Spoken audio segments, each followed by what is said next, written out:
I'm kind of at a loss for words, believe it or not. I don't know how to start this segment because it's very difficult to talk about. And just looking at this pumpkin and thinking of last year's Halloween episode, it was pretty brilliant. And I was thinking this year, why even bother making one? There's no way I'm going to top last year.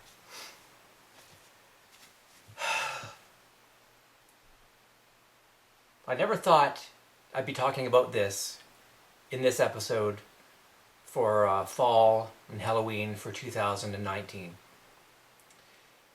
It's turned out to be a true horror show for me. And make a long story short, my poor wolf dog Toby has passed away. And he passed away September 14th. I never thought in a million years this is what would have transpired this fall of this year. That Toby would have passed away. Absolute nightmare. It all just started because he had bad breath.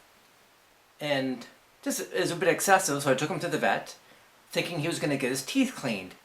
But then they feel around and she thought that his prostate was enlarged, and we would put him on antibiotics and it would clear it up and that would be it. And we had to do that before we would clean his teeth. So that's all I thought was going to happen. So I made a GoFundMe page on Facebook, and just a few people, some great people, which I'll list later because they deserve the credit, donated. Out of, over 2,000 people, only about 11 people donated. So a lot of people fucking suck. This was an urgent matter to raise money to help save my dog because they're saying, well, the vet's saying, oh, we got to clear up the infection, then we got to take his balls off, take the prostate out, we got to rip the tooth out.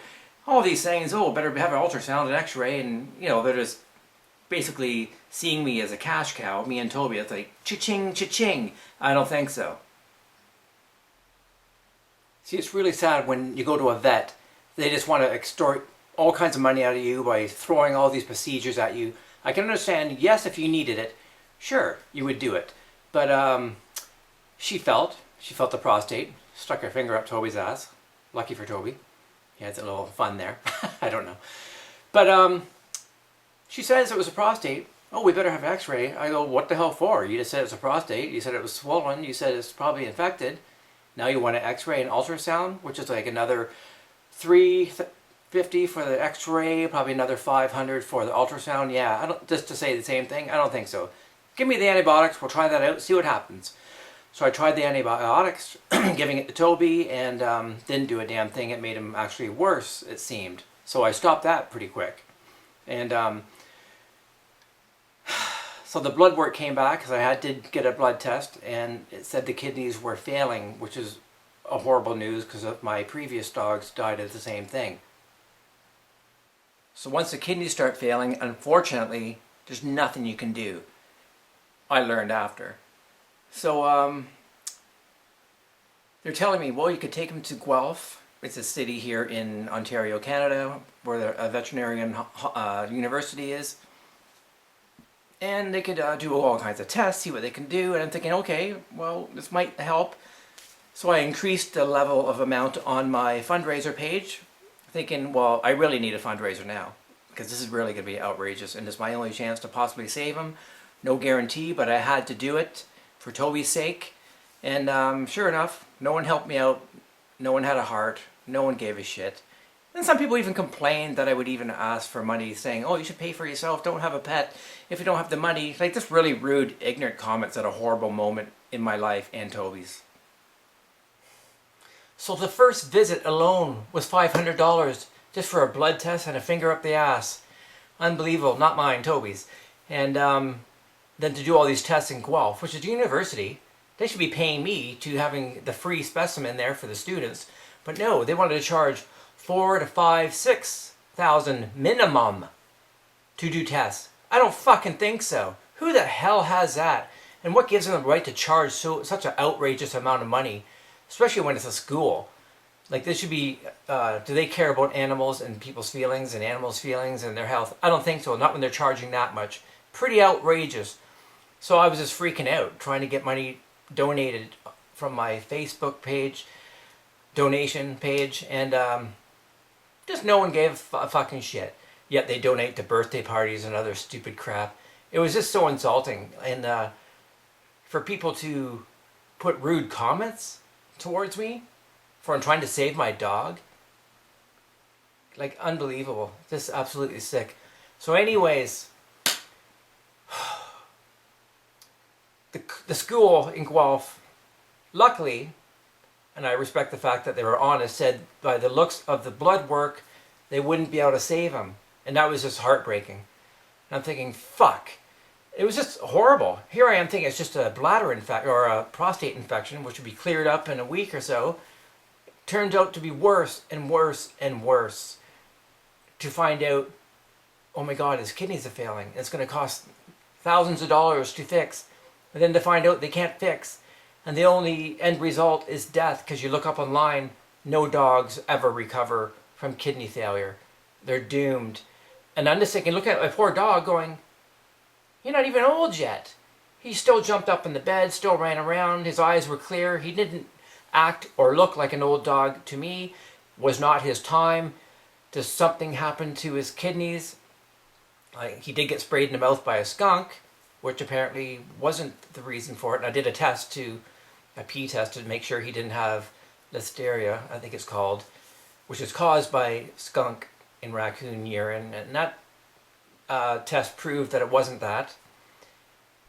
And then, I don't know what caused it. Is it natural, hereditary, or I hate to think anything worse, that maybe someone poisoned him. I don't know.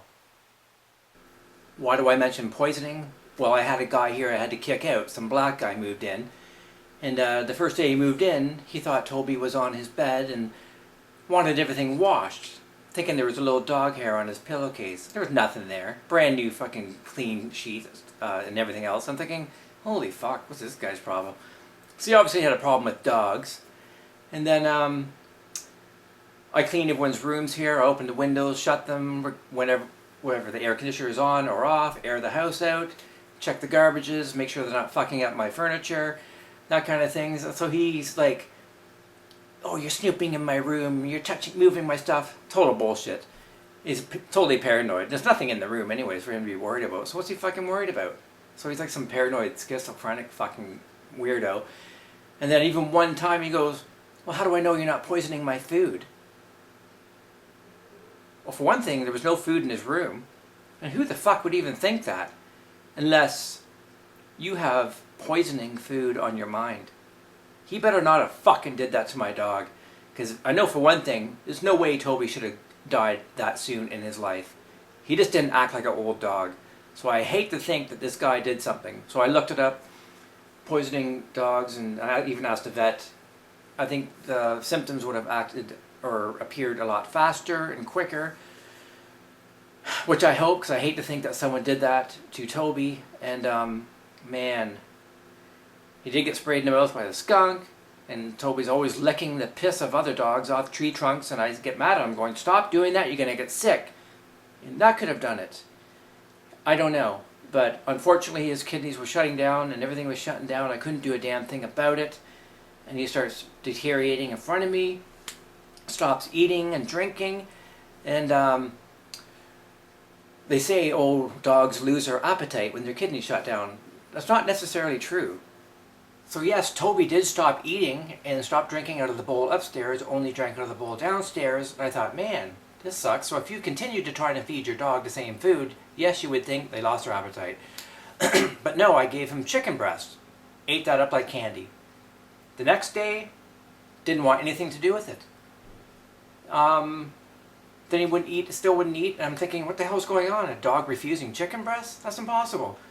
So I got him, had this little beef liver salmon thing for cats. It was all I had at the moment, and he really was interested in eating that and ate it up like nothing.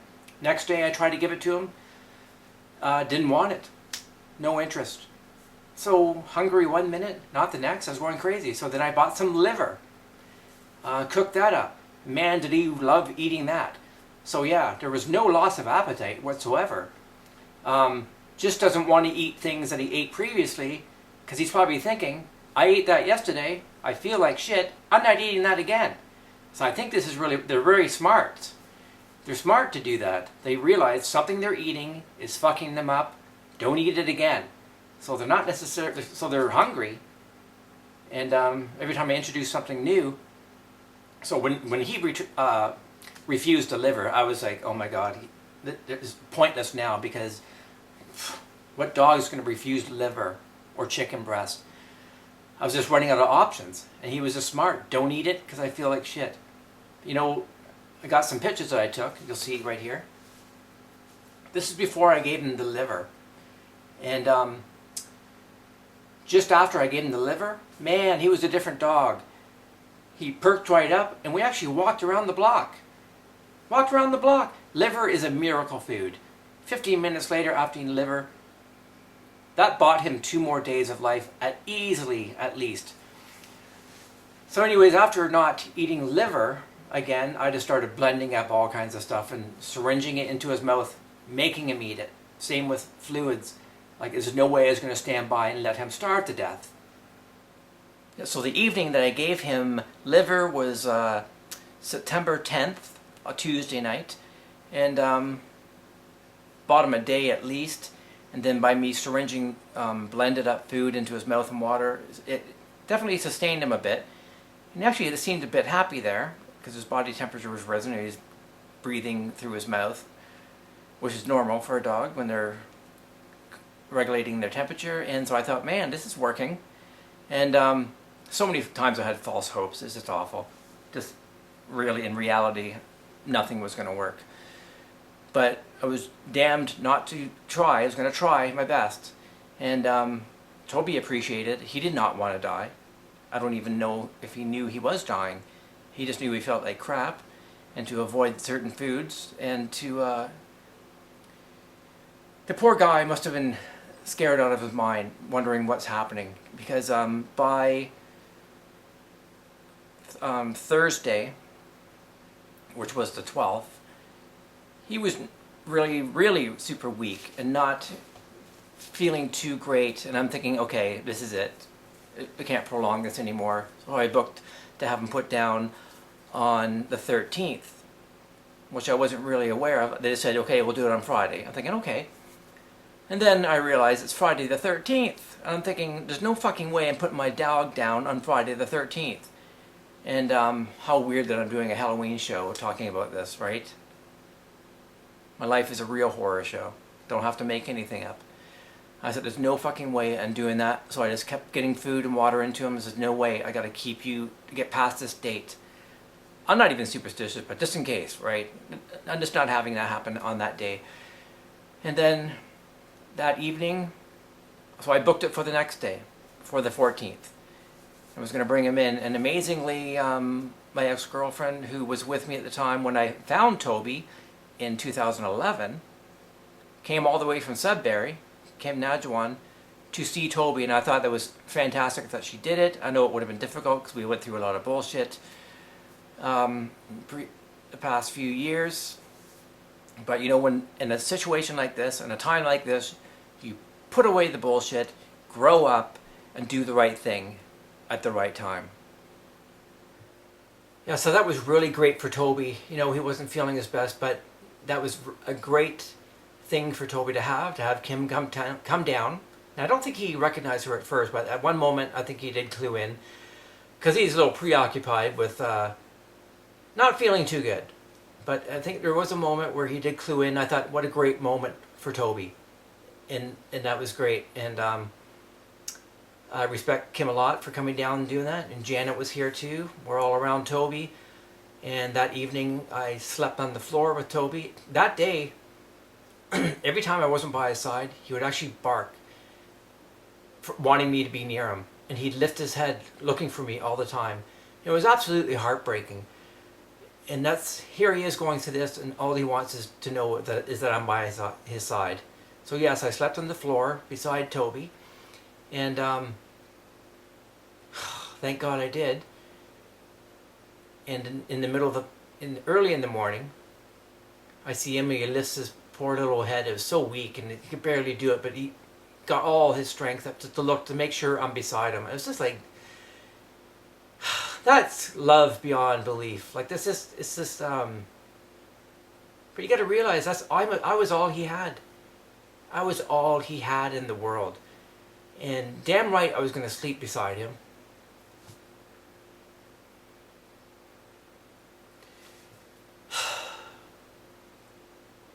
And then I fell asleep. Probably a good thing. Because when I woke up, he was no longer breathing. And thank God I slept beside him. I just hope he didn't suffer when it happened. And in the evening prior, like his bowels let loose, and it was kind of like poo, but not. I'm not sure exactly what it was, and he didn't even like it either. He was surprised that was coming out. He looked quickly, going, "What the fuck's happening to me?" He was in shock just as much as everyone else, just wondering, "What the hell's my body doing? What's happening to it?" So I cleaned him up. I said, "Don't worry, Toby. It's okay. I'll clean it up for you." And then when I found him lying in the same position that I saw him lying in before I fell asleep, which leads me to believe that he didn't really move. Well, he couldn't move. He's so damn weak, and it's almost like they get paralyzed because they're so weak. It's just bizarre. But the same kind of stuff came out of him, and there was blood too. So I don't know if something ruptured, and that's how he died. I hope he wasn't struggling to breathe. I don't know. It's just awful. Like, the poor baby must have been out of his mind in fear. Sure, it's horrible for me, and I can go on going, "Oh, poor me, I'm going to lose Toby," and this and that. I'm thinking, during that time, I was like, shut the hell up. Toby's going through a hell of a lot worse. And I didn't express any sorrow or panic or nothing around Toby. I just talked to him as normal, with baby talk and comforting him, because I didn't want to freak him out, even though I was freaking out. Yeah, it was around 6 a.m. On September the 14th when I saw him looking up to see if I'm there, checking to see if I'm there.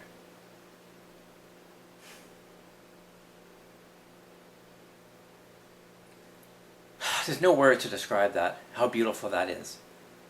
The poor thing. So I just comforted him, petting him, going, "It's okay," and that relaxed him and comforted him by me doing so. And then I fell asleep because I've been exhausted for the past 2 weeks, just worrying about Toby and wondering what the hell's going on. And so when I woke up, it must have been around 7, 8, I'm not sure, and I heard no breathing. I'm thinking, oh my God. And I wasn't overly freaked out. I actually felt a feeling of peace, actually, because he died in his own home, on his bed, surrounded by love, and I didn't have to have the guilt of sticking a needle in him in a cold clinic type atmosphere with strangers who don't know him and doing it just for money. But I would do it regardless if that was going to put him out of his misery. But luckily for Toby, luckily, of course, that he died on his own bed with me beside him, and that was just the way it was meant to be for that sweet little boy, because that's what he deserved. So that morning, I called up Kim because she was staying at a friend's. She didn't stay over here. And I told her what happened, and she comes over. I think we're obviously in shock, but I think everyone was in agreement that it was best that he died in his own home. So Friday the 13th, a day of bad luck or good luck? I don't know. Because if it wasn't Friday the 13th, I wouldn't have canceled him being put down. It was only because it was Friday the 13th.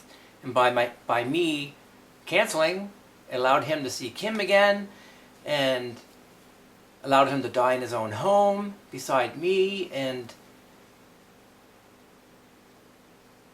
maybe it's a lucky day. Kind of was for Toby. All because it was Friday the 13th. So I called the vets and told them what happened, and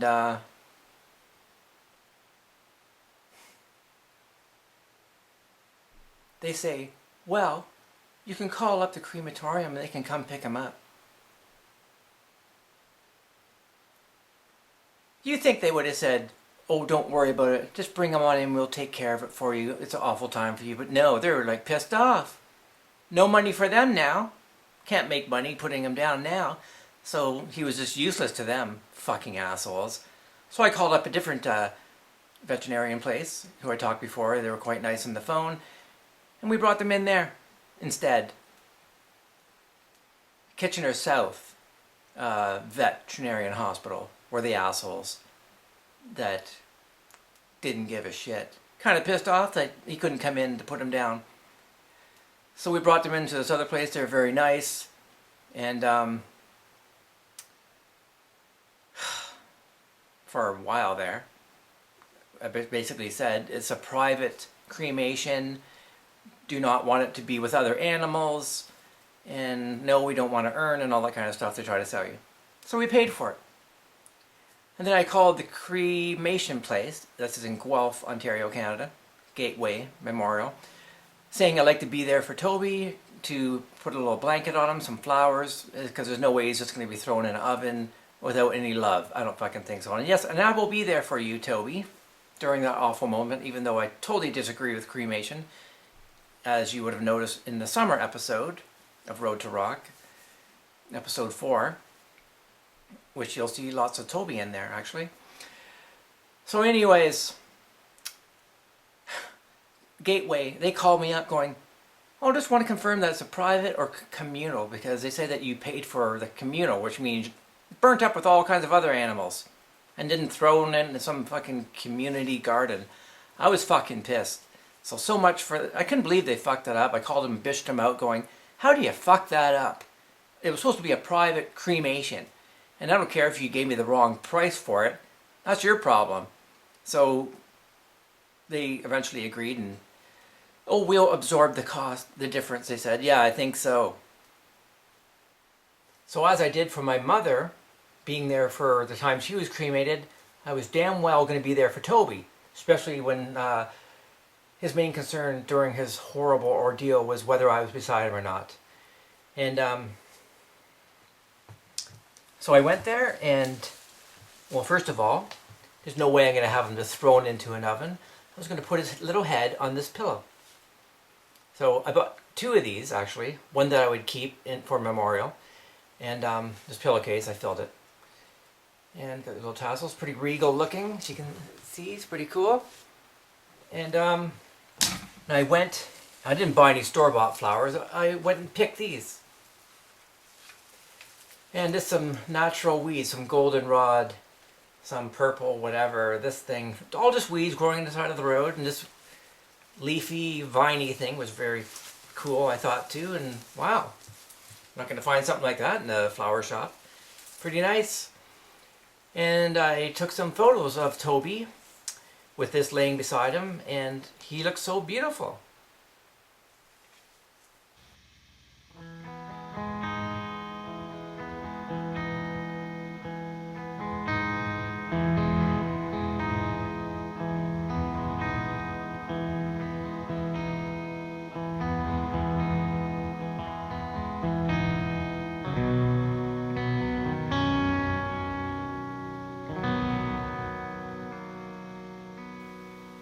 So as you can see by those photos, he didn't even look like he was dead. He just looked like he's sleeping. What a sweet, adorable, beautiful dog with his beautiful fur and his cute little feet. Just laying there so peaceful with his head on that beautiful pillow I bought him. And I'm thinking to myself, how the hell am I supposed to put this beautiful dog and my baby into an inferno and burn the shit out of him, then pulverize him with metal balls and then put him in a jar and just say, I love you, Toby. That's not love, doing that to his body. Sure, yeah. The selfish thing to do is to do that just so I can have him beside me and be psychotic and go, oh, Toby's beside me. No. He's no longer beside you after that. Sorry to say. And, like, I got ashes of my mom. I don't think my mom's there ever. I never think, hi, Mom. How's it going? Not at all. I don't feel nothing, because after that process, There's nothing left. I'm sorry, folks. Watch episode 4 and you'll see when I talk about cremation and stuff like that. So anyways, I'm just going out of my mind going, I can't do this to my poor dog. I can't. I didn't think it was an option. Then I find out I can bury him. They owned a pet burial and it was only $500, surprisingly. And I'm thinking, that's a better option. Even though it's nowhere near me, but it is kind of near Port Stanley where we would go.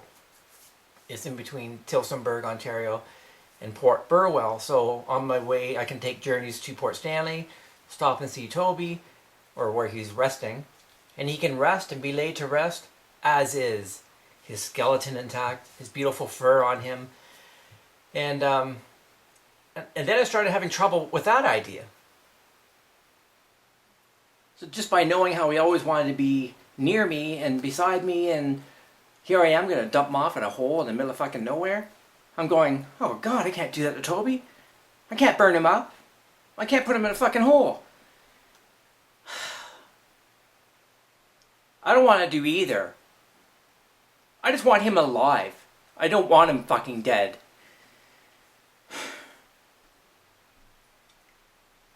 So as I'm filming this now, this is what I'm going through. I even started building a casket, and I'm building it going, this is fucking insane. What the hell am I doing? So then I really have a hard time. What the hell do I do? I don't want both. Both scenarios suck. I want him alive. But that's not going to be the case. So I had to think, what is best without me being selfish? Which is cremation, having him beside me in the room. We could be close but obliterated. So that's kind of out of the question. So what do? Is burying better? I had to realize the body is separate from the fucking spirit. And that was the hard thing with me, separating the two. You're just dealing with the remains, and I still think the remains should be treated with respect. It's still Toby's body. It's still very much a part of Toby. Just because the spirit's not there doesn't mean that's nothing and useless and can be just burnt up like it was nothing. That made him experience life. Our bodies allow us to experience life, love, walking around, moving around, to see, to hear, to taste. Our bodies are not just fucking nothing and deserve the ultimate respect for carrying us through life. So it can't just be disregarded into an inferno like it's nothing. This is my thinking anyway. So I'm thinking, what is the best thing to do with his remains? Not burning up that beautiful dog. No fucking way in hell. So the other option is burying, and he can just lay with that pillow and the blanket, and he can still have his beautiful fur on him. And because I thought, oh, what if he's going to haunt me? How dare you leave me in this hole? I got to realize the spirit is not with the fucking body. It's not Toby in the hole. I got to separate the two, or I'll go insane. And so I'll continue making the casket. I can't believe I'm making a fucking casket. And it's a Halloween episode of Roads of Rock for my poor dog. This really is my life, folks.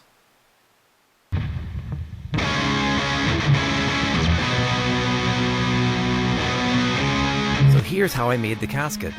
I got some barn wood and some plywood, cut out the floor and the side walls, and at first you want to line up the side walls on top of the floor, but do not attach them to the floor. You attach the sides all together first with the construction glue and screws. And then once that's done, you flip it over and you apply the floor to the side walls. First I added some glue, construction glue, nail it to line it up, and then applied screws. After that, I'm glad I did this. I made some handles, and luckily I did, because Toby's not that light, and the coffin isn't that light either. So then I applied some stain to help waterproof it a bit and make it last longer. After that, I cut out some strips of wood and then attached them to protect the edges and the sides and whatnot. On the bottom I used foundation waterproofing type paint. And there you go. Looks pretty good. You should be pretty safe and secure in there. And inside I did some writing. I love you, Toby, Steve, and Janet, and Kim, my ex. Olive was the kitty cat we had. And there you go. Well, I almost went with cremation instead of burial because I tried the lid and it didn't fit. The board does, but it's just off by a millimeter. I don't know how the hell that happened. And then when I put these little protective edges on it that would overlap over the side of the coffin to keep dirt out and water and whatever else, it wouldn't fit. So no matter what I tried, it was frustrating. So I took a hammer and smashed the ends off. Add a little piece of wood here to extend it out a bit. I almost scrapped the whole thing, but I found this little sliver of a piece of wood which worked out really great. And lucky for Toby, he's not going into the fire.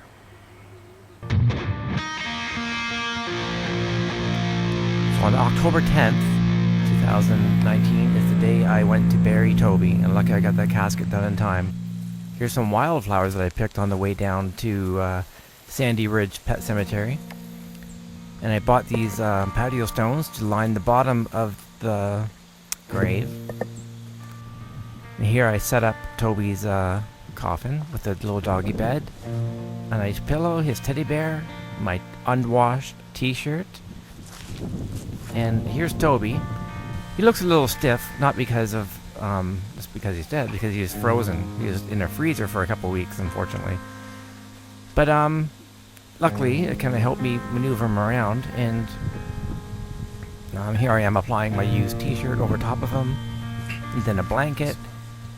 It was nice to see his little head resting on that fancy pillow with his little teddy bear beside him. Very extremely sad, emotional day. But this is the best I could do. And I put some incense sticks in there as well for a scent to make it smell nice, because you know it's not going to be too nice in there. And there he is, the poor guy. I wrote Toby on top of the lid. And here's the flowers again that I picked for him. And man, it's weird watching this, even talking about it. And seeing him laying there is just like, holy shit. That's awful. But this is it. I'm kind of glad I videotaped it, because your memory would just distort it because you're just so out of your mind during the moment. So it's good to revisit it after your mind is cleared somewhat. Once I put the casket in, I built a wooden contraption that would go over top of the casket to help take the weight off of the casket, so it's not on the casket itself. So I'm glad I did that. Made it out of 2x4, is very strong. Here you'll see some spruce branches that I cut to put on top of the casket, because he's from the woods, he's a wolf. So, and plus a lot of people do that in natural burials. They put spruce branches over top of the loved one. And I put the flowers that I picked as well, or weeds I should say, but they look so beautiful. Much better than store-bought, because he's from nature and returning to nature. That's why I use the spruce branches, the wildflowers, and it's nice. It's the least I could do. Then I helped them put the dirt in, because I think I should be the one doing it. It's god-awful, I'm telling you that, but you know, doing all this is kind of great, because it's what I should be the one doing it. And here's a little plaque they made for me. Toby, my fuzzy baby boy. August the 1st is when I met him, not when he was born. And he died September 14th, as you know. And here is the ground was very sandy, so it's going to be draining. It's going to drain very well. He's not going to be sitting in a bunch of water, which is kind of good. So yeah, here I am just laying on top of him in disbelief, going, what the hell? You know, I'm really glad I filmed this, because it's great to revisit it with a clear mind and not all distraught. But it brings all those feelings back, but at least you can revisit it over and over, because you're just in disbelief most of the time. And this confirmed, yeah, that did happen. And I wore this shirt, and those are actually wolves, not Toby, on the shirt. But it looks so much like Toby, it's crazy. So I thought it was kind of fitting to wear this shirt to the Sandy Ridge Pet Cemetery in Eden, Ontario.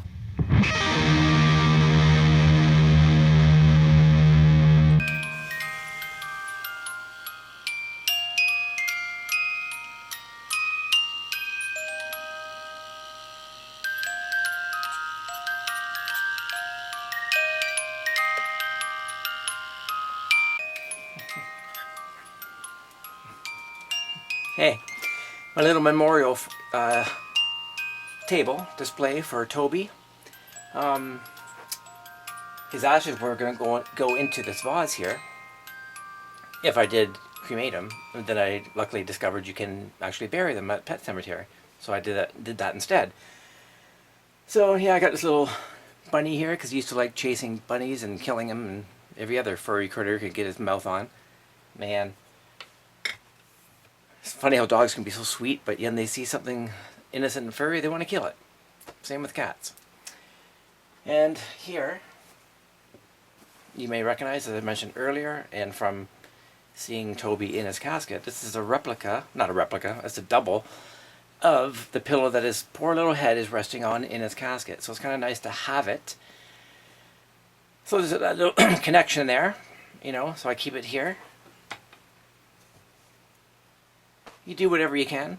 But what I want to do now is thank the people who donated to help save Toby. Because I didn't think he was going to die or be buried or anything like that. I thought I could just save him with medication or whatever was going to be needed, operations, whatever. As I mentioned earlier, how that all transpired. And I'm sure the vets knew, well, they didn't know because they didn't have the blood work. Whatever. Anyways, I posted a donation page on Facebook. Facebook is not just a stupid page to fight and argue with people with and political arguments and everything else. It actually has some great use, like posting a fundraising page. So I kind of have respect for Facebook for making it such a page, because I was able to help take the sting out of the cost. Not much, but it helped. And it was nice to see some people who actually had a heart and cared about what I was going through and what Toby was going through. So it was very touching. And the first girl who sent money, I didn't even know her. And she's from Europe, a foot doctor in Europe. And it was very nice. And I'm going to post up the pictures and names of all the people who donated to help Toby. Because I had no idea what the cost was going to be. I assumed $2,000, and it pretty much was over that, actually. And he wasn't even saved. You know, but burial costs, I still had to pay for cremation, viewing, and the vet costs, and all to no avail. Nothing helped. It was just a nightmare. And I thought he'd have to go to Guelph, to an animal university, to pay thousands of dollars. I didn't know what was going to happen, but I was prepared to do anything. So I made a fundraising page. People donated, and here are the people now who amazingly helped and gave with their heart. And but it's amazing how a lot of people, over 2,000 friends on Facebook, just ignored, didn't care, didn't have a heart. You know, I can understand not wanting to donate, but when someone's desperate, and obviously desperate like I was, $15 isn't going to kill you. A lot of people just ignored it because it was too damn selfish, too busy posting pictures with their tits hanging out or whatever else. And you know those people. Anyways, to those who did have the heart and send donation, here is a tribute to all of you. I'm going to show you a picture and names. I hope you don't mind, but I think you deserve the credit, and we'll get on with that right now.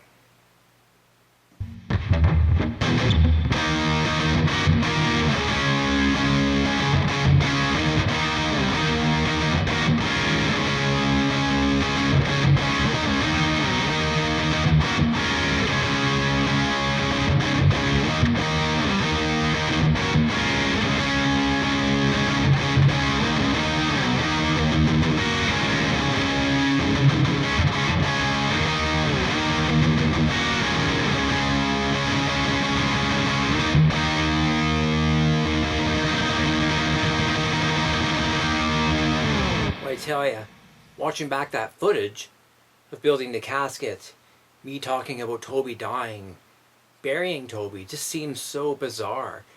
And there's no words to really describe it. Well, there are words, but they are just words. They don't really capture the craziness and the horror and I guess there are no words to describe it. So I tried to make a song to describe it instead, because maybe that'll help. Doesn't help me deal with it, but I don't even know why I made a song out of it. It was just such a shocking experience I just did, and there's so many other people that are going through the same thing with their pets. So and there's no sugarcoating it. People go, oh, they're going over the rainbow bridge, they're happy in heaven. No, they're not. They want to be with us. They don't want to be on no fucking rainbow bridge. Like, stop fooling yourselves. They don't want to be away from you. And that's the sad reality of it. And anyways, here's a song I wrote called Love Ain't Enough. You know, all the love you can give them just wasn't enough to save them. In my case, not enough to save Toby. And you think it's going to, you fool yourself, and it just doesn't. It really kind of sucks. But anyways, here's the song. It's kind of dark, moody. It's not a slow, ballady love song. I'll do that some other time. But right now, this is to capture the horror, the shock, and the dark reality of what transpired. So here it is. Love Ain't Enough.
Sweet eyes looking at me, and I thought I had a devastation inside.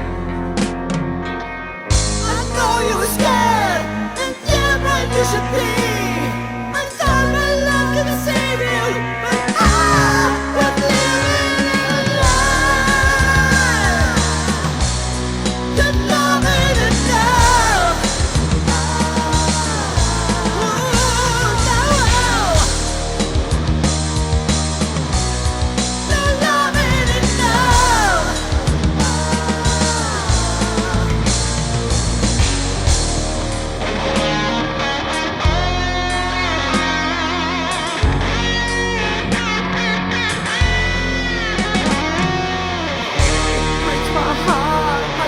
Comfort having me near. If only my kiss and touch my hand could be the cure. No matter what I did, no matter how I cried, you'll be ripped away from me and die from my side.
Well, after burying poor Toby, I took his spirit down to a nearby town, another beach town here in Ontario, Canada, along the Great Lakes. This is Lake Erie, and this town is called Port Burwell. And I thought it'd be nice to take Toby's memories with me down to Port Burwell. I never went there with him, but we used to always go to Port Stanley, which is just down the road, about 15-30 minutes. So yeah, it was nice to come here, and the beach is empty because it's fall, but doesn't stop the birds from coming. You know, the last time I came here, I came down with my other little dogs. You'll see them in previous episodes, Megan and Macbeth. I went camping down here and brought them here. So it's kind of strange. That was the last time I was here. And another strange thing is that I realized by being down here that it's October 10th. It's the same day my dad supposedly shot himself. What a weird day to bury my dog. How's that possible? So yeah, so here I am on the pier in the little seaside town of Port Burwell. A little wavy, a little choppy water. But it's still, the sun was nice and warm on the back. It was great. Oh, we got these benches here. I could just sit down and relax and reflect on what the hell I just did, burying Toby and the horror of it, and wishing he could be here with me. And you know, it's so awful kind of burying him where I did because it's so far away from where I live. But kind of a good thing is it's near the beach where I used to take Toby, so I can always come see Toby and then go to the beach. So it kind of worked out good. As good as it can anyways. Yeah. What a crazy experience. But the beach always kind of makes me feel at peace. When my mom died, I went down to Port Stanley, and that kind of that was the only thing that gave me a sense of peace. And I'm not sure why that is. Is it the water? Peacefulness of the environment? Most likely. Past memories of being at the beach? Always good memories. It's a great place to reflect, and it really is the only soothing thing for me, going in the woods or going to the beach.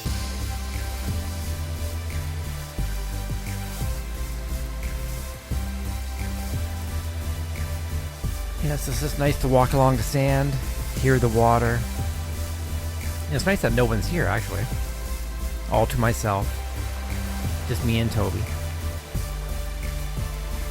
can see the leaves are turning color.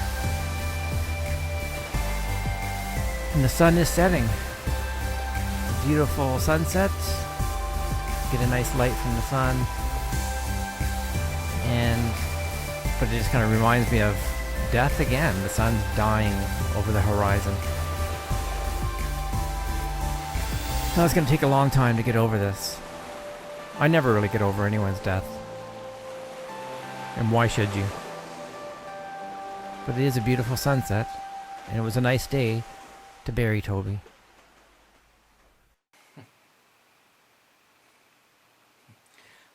Toby's lover that I gave him for Christmas. So he'd stop humping me so he could hump this fucking thing. And it worked like a charm. So I let this guy still sleep in my bed. You know, feels like Toby's still around. You know. You know what's interesting? I met Toby when I was doing my food tent, the Mad Hatter's Grill and Tea Party, up at an Indian reserve on Manitoulin Island here in Canada. And it was a long weekend in August. And I see this doggy walking up, and like there's many other dogs roaming around there too. But he was roaming around by himself, fending for himself. Poor guy. And I give him a little hot dog. And most dogs would just eat the hot dog and continue on. But no, Toby just laid down right beside me. And he did that for the following 3 days. He slept under the van, and he was there in the morning. I was like, wow, this is interesting. And so I saved him. You know, it's kind of sad how I see a lot of natives glorifying the wolf and praising the wolf and all this stuff. Meanwhile, Toby's part wolf, and they didn't give a shit about him on this Indian reserve. And how could they not help this dog? And there's so many other dogs that have to be rescued from Indian reserves. So maybe the ancestors of the natives cared about animals, but nowadays they care more about drinking and doing drugs. It's pretty sad.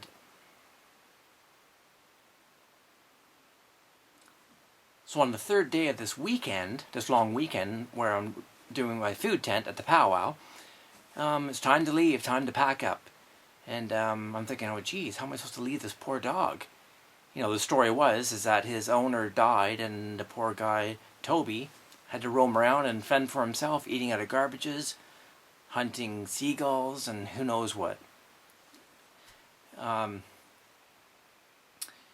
It was interesting. There was this big black, I thought it was a big black dog, but it was a big black timber wolf, and Toby was protecting us. He was growling and digging at the dirt, and eventually went over to this big black timber wolf and was body checking it away from us.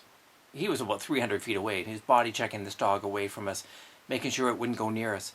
And he didn't do that with any other dog. So here I am thinking, it's just a dog, another dog. Because wolves just look like dogs in reality. You know, it's hard to realize that they're a wolf until you... People just have no clue. They only see pictures and stuff like that. But in real life, that's like a dog. They act just like dogs. So, that was interesting. So we had to drive off and leave this poor dog. Because I really didn't know if he had an owner or not. The kids there said that his owner died, but we don't know. And so here's Toby following the van as we're leaving. The poor guy following the van. Like we're doing 40, 50, and he's keeping up with us. And I'm thinking, oh geez, this guy's really desperate, poor dog. So we made a deal. If we went to the hotel, and if it was all, there was no vacancies, we'd drive back to the reserve and pick up Toby, because we'd have to sleep at the reserve in the van anyways. So, and oddly enough, we were driving to the hotel, me and Kim, and this wind conjured up out of nowhere, and I swear I heard chimes in it. She says she heard bells. I go, did you hear that? Like, it was weird. Was it the owner of Toby trying to tell us to go back? I know it sounds fucked up, but I heard chimes in the wind. I wasn't hearing things. So anyways, we'll go back, and there's Toby waiting for us. How interesting. He went back to the park where we left, and there he is. So, you know, I ended up taking him home. Come on, let's go. And so I basically saved him. Or did he save me? Yeah, you know, Toby very much saved my life. Because by meeting Toby, I got to get out every evening and walk him around the block for a few years, because I was living with ex-girlfriend at the time, Kim, and her house was an absolute fucking nightmare. Drugs, police, her crazy ass drug taking son, and me being stabbed by him. You can learn all about that in the Halloween episode number 8 in season 1. That was a lovely experience. And to make it worse, the way his mother, Kim, treated me after. Because in her eyes, her son's an angel. Oh, he can't do any wrong. It's everyone else's fault. It's the drugs' fault. No, the drugs are not just jumping down his throat. He's taking them because he wants to get fucking high. They're not victims. It's not a disease. It's a self-choice. People who wake up and don't want to do it anymore can do it because they decide they don't want to get high anymore. Stop, you know. Anyways, it was a fucking hellhole that I was living in. And it was the last thing I needed. Especially after dealing with my family, my mom being conned out of her house, my mom's house being sold, which she never wanted to have happen, and the way my family treated me, then my mom dying, and then still not really over my ex dying, is just on and on and on, and then all the hell that went on in Kim's house. It was just unbelievable. So meeting Toby got me to get out of that fucking house and walk around the block and go to the beaver pond and through the woods and the parks. It was really a blessing. I can't count how many times I cried when I walked around the block going, how the hell am I going to get out of this nightmare?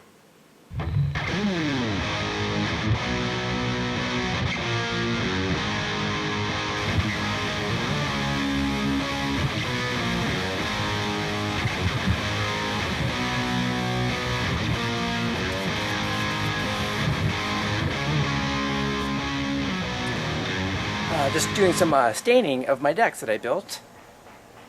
Pretty good, eh? There's no storage here, so I had to build some decks. Pretty cool, eh? Decks. What a fucking idiot.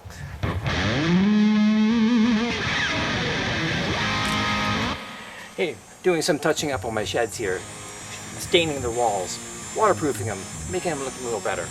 I actually built these sheds. Pretty cool, eh? It's pretty cool to see that I built these sheds. And why did I build these? Well, I met a dog named Toby, and in doing so I had to build a doghouse. And once I built a doghouse, I thought I could build a shed, and there you go. My first shed was a masterpiece, actually. This isn't the first one. That was at a different location. I'll show you a picture. But yeah, it's pretty cool to be able to do stuff. You get your mind around it, get rid of mental blocks, you can do anything.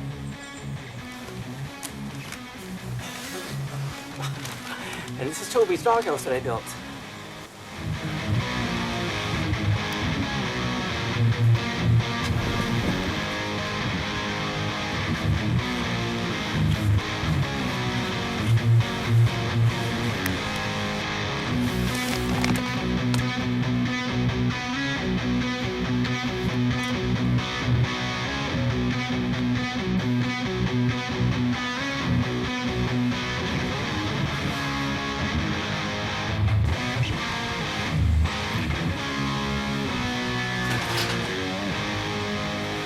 This is the second shed I ever built in my life. Pretty good.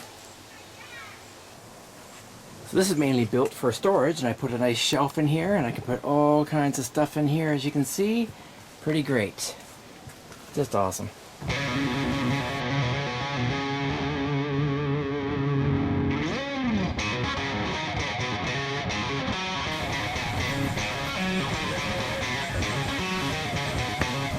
So as you can see, the roof has different colored shingles. On the other side of the shed, I did that because I had spare shingles. And I thought, okay, I'll just use them up on the back so no one can see them. And it looks so good. I did the same thing on this side because it looks so great. And there's a window there. I still got to put some glass into it. But save that for another day.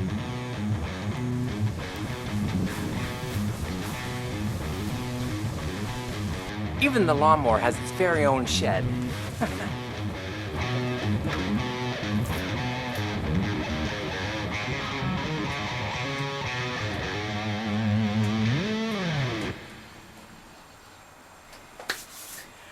Hey, back just in time from Halloween from my trip to Costa Rica, and thought I'd carve out the pumpkin with a sad face, because it's been a sad fall for me since my dog died, and the whole burial, and it's still shocking. And you know, I go to Costa Rica thinking I can escape the nightmare of it all, but no, you can't escape your problems, folks. Whether you go on a trip, drugs, alcohol, whatever you do, you can't escape it. It follows you. It followed me there. So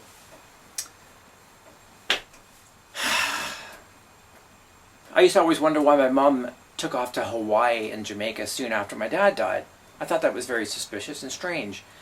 But now I get it. I understand. It's so horrendous, you just want to escape. And that's what you do. You either remove yourself mentally by drinking or whatever, or you go just actually remove yourself from the situation to relocate to a different location, like on a beach. And it really doesn't help, as I learned. But it was nice to be in the warmth and on the beach at that, you know, a little, at least it was something. So you just come back just to the heavy weight of reality again. To the horror of Halloween, which is so strange that this is a Halloween segment and all this transpired. So it's not really the greatest Halloween show, but it is true horror, it's not make-believe. Horrifying indeed. And anyways, the last Halloween episode in season 1 was much more entertaining. You'll like that one. And check it out, because it was a lot of work to do, and it was a lot of fun, and it's fun visually and whatever else. Just watch it. It took a lot of work. Watch them all, actually. Watch all the episodes. And so I'll finish off this episode with, let's see, a video I did before. Me singing a Black Sabbath song. That'd be appropriate. Since it's Halloween, Black Sabbath. It's called Heaven and Hell. And it's me singing and playing guitar in a graveyard. Yes, a graveyard. So that's pretty Halloweenish, right? So here you go, Heaven and Hell by me in a graveyard, originally by Black Sabbath. And I'll see you on the next Road to Rock. And hopefully there won't be any more shocking events to transpire before that.